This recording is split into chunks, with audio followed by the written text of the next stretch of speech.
You clicked on this video for a reason, to download YouTube videos in 2026 without sketchy sites, malware, or getting your device flagged. I got you, so stick with me. I'll show the legit ways people are doing it, when each method makes sense, and what to avoid. First, the cleanest option is YouTube's built-in offline downloads. With YouTube Premium, you can download videos directly in the app and watch them offline anytime. No risk, no quality loss, and downloads stay available as long as your subscription is active. This is the best route for travel, commuting, or saving data. Second, download videos you own or are allowed to reuse. If it's your own upload or a video marked Creative Commons, you can legally download it using creator tools or the platform's download options. This is perfect for editors, teachers, and content creators repurposing their own clips. Third, use desktop screen recording for personal use. Built-in tools on Mac and Windows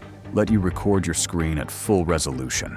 It's slower than a direct download, but it works everywhere and avoid shady third-party sites. Just set your quality first, record once, and you're done. What to avoid? Random free downloader sites and browser pop-ups. These are the biggest sources of malware, fake buttons, and account issues. If a site asks for extensions, logins, or installs, close it. Pro tip: if quality matters, always set the video to the highest resolution before downloading or recording. That alone makes a massive difference in how clean the final file looks. If this video helped you, hit the like and sub. If not, drop a comment about what you're trying to download, and I'll point you to the safest option.